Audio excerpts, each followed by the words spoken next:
दुनिया मिस्ट्रीज और अद्भुत किस्सों से भरी हुई है, जहां कुछ ऐसे किस्से सामने आते हैं जिन्हें हजम करना कच्चा करेला खाने के बराबर है। इन्हीं हजारों रहस्यमयी और चौंकाने वाले किस्सों में से 40 फैक्ट्स आपके लिए लाया है टॉप 7 इम्पॉसिबल कोइंसिडेंस पार्ट 2। शुरू करते हैं दुनिया के सबसे लकीएस्ट इंसान से। लक आजमाना है तो फ्रैंक सेलिक से आजमाइए, जिन्हें दुनिया का सबसे लकीएस्ट इंसान का खिताब मिला है। ये किस्सा शुरू होता है 1962 से, जब सेलिक एक ट्रेन में सफर कर रहे होते हैं।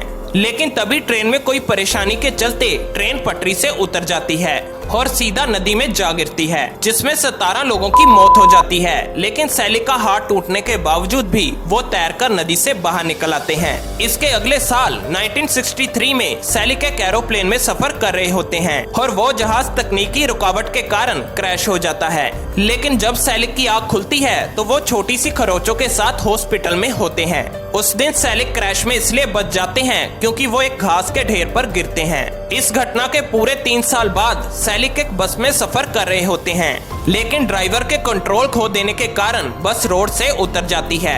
इसमें 4 लोगों की मौत हो जाती है, लेकिन सेलिक इसमें भी बच जाते हैं। इसी तरह 1970 में सेलिक की कार में आग लग जाती है, जिसके ब्लास्ट होने के कुछ ही सेकंड पहले सेलिक उसमें से निकल जाते हैं। और 1973 में ये सेम हादसा उनके साथ फिर होता है, जिसमें सेलिक फिर बच जाते हैं, लेकिन इस बार सेलिक के बाल जल जाते हैं। ये सब देख सेलिक ने अपनी किस्मत लॉटरी में आजमाने की सोची और 2003 में सेलिक अपनी पहली लॉटरी खरीदते हैं और यहाँ भी इनका लक चमक जाता है। सेलिक पहली बार में ही $1 मिलियन जीत जाते हैं। इन्हीं सब किस्सों ने सेलिक को वर्ल्ड्स लकीएस्ट पर्सन बना दिया।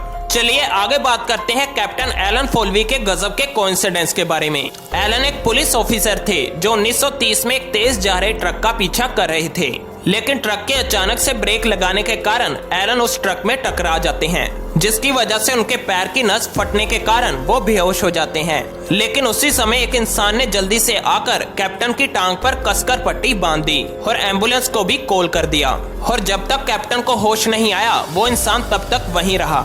अगर उस व्यक्ति ने कैप्टन की टांग पर पट्टी नहीं बांधी होती तो ज्यादा खून बहने से शायद कैप्टन की मौत भी हो सकती थी। अब इस घटना के 5 साल बाद जब कैप्टन अपनी ड्यूटी पर होते हैं, तब उन्हें सूचना मिलती है कि उनके पास किसी का एक्सीडेंट हुआ है। और जब कैप्टन घटना स्थल पर पहुंचते हैं तो वो देखते हैं कि पैसेंजर की पैर की नस फट गई है। तो कैप्टन एक कपड़ा लेकर उस व्यक्ति की टांग पर पट्टी बांधकर जल्दी से एम्बुलेंस को कॉल करते हैं। रात के अंधेरे में कैप्टन उस व्यक्ति का चेहरा नहीं देख पाते, लेकिन जब कैप्टन हॉस्पिटल पहुंचते हैं तो वो चौंक जाते हैं, क्योंकि कैप्टन ने जिसकी जान बचाई थी वो वही इंसान था जिसने 5 साल पहले कैप्टन की जान बचाई थी। बाकी वीडियो का मजा लेते हुए चैनल को सब्सक्राइब और वीडियो को लाइक जरूर कर दीजिएगा। ऊपर वाला जब भी देता छप्पर फाड़ के। अगले इंसिडेंट्स में देखते हैं ये बात कितनी सच होती है। बात है 2020 की, जब जोशुआ के घर में एक मीटरॉइड गिरता है, जिससे ये थोड़ा सा डर जाता है। लेकिन अगले महीने फिर एक और मीटरॉइड जोशुआ के घर में गिरता है। इस बात से घबराकर जोशुआ अपने घर को छोड़कर दूर रेंट के हाउस पर रहने लगता है। पर इस बार तो बिल्कुल हैरान करने वाली चीज होती है, क्योंकि इस बार एक 2 किलो का मीटरॉइड जोशुआ की छत तोड़कर बिल्कुल जोशुआ के बेड पर ही गिरता है। इस बात से अनजान जब जोशुआ को पता चलता है कि ये मीटरॉइड कितनी कीमत का हो सकता है, तो जोशुआ ने मीटरॉइड को बेचकर 9 करोड़ रुपए कमा लिए। मतलब कि पैसा जोशुआ का पीछा कर रहा था और जोशुआ उससे भाग रहा था। बात है 2001 की, जब इंग्लैंड की रहने वाली लोरा बक्सटन ने एक बलून पर लेटर बांधकर हवा में उड़ा दिया। इस लेटर में लोरा ने ये लिखा था कि जिसे भी ये लेटर मिले वो मुझे यानी लोरा बक्सटन को लौटा दे, और नीचे उसने अपना पूरा एड्रेस भी लिख दिया था। इसके 7 दिन बाद ये बलून एक आदमी के गार्डन में जा गिरता है, जिसने अपने 4 घर छोड़कर बक्सटन फैमिली की लोरा बक्सटन को ये दे दिया। लेकिन स्टोरी तो यहीं से शुरू होती है, क्योंकि ये लेटर वाली लोरा नहीं थी। असली लोरा का एड्रेस तो 225 किलोमीटर दूर था। लेकिन असली हैरानी तो तब होती है जब सेकंड लोरा लेटर लिखने वाली लोरा से मिलने जाती है। इन दोनों लोरा में इतनी सिमिलैरिटीज थी जैसे कि ये ट्विंस हों, क्योंकि दोनों लोरा की हाइट और उम्र बिल्कुल सेम थी। दोनों की आंखों का रंग भी ब्लू था। दोनों अपने पेरेंट्स की इकलौती संतान थी। और सबसे चौंकाने वाली बात कि दोनों की पहली मुलाकात में ही दोनों का ड्रेस कोड भी सेम था, blue jeans with pink sweater. जबकि दोनों के पास एक 3 साल का पेट डॉग था और एक ग्रे रैबिट।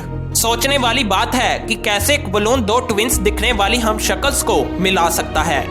इत्तेफाक की बात करें तो टॉम क्रूज ने अपनी तीनों वाइफ्स को डिवोर्स दे दिया जब तीनों की उम्र 33 साल हुई और इत्तेफाक से तीनों महिलाएं एक दूसरे से 11-11 साल छोटी थीं। अब ये कोई इत्तेफाक था या टॉम क्रूज कोई रिकॉर्ड बनाना चाहते हैं? आपको क्या लगता है? अपनी राय कमेंट्स में हमें जरूर बताइएगा।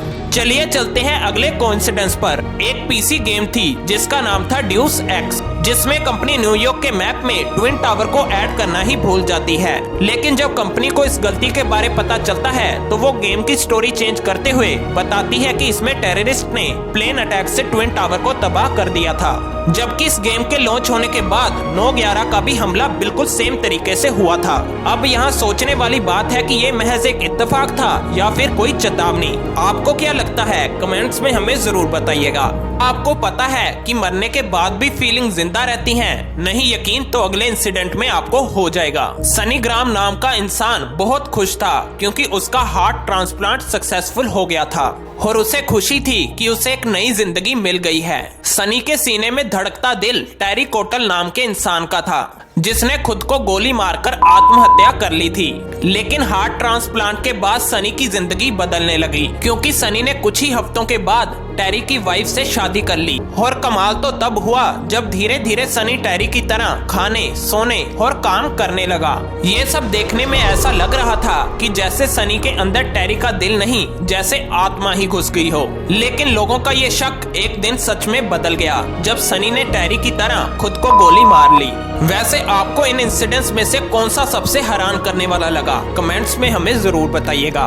पार्ट 1 की वीडियो भी आपकी स्क्रीन पर है। अगर आपने अभी तक पार्ट 1 नहीं देखा तो उसे भी जरूर देख लीजिएगा। बाकी मिलते हैं पार्ट 3 में।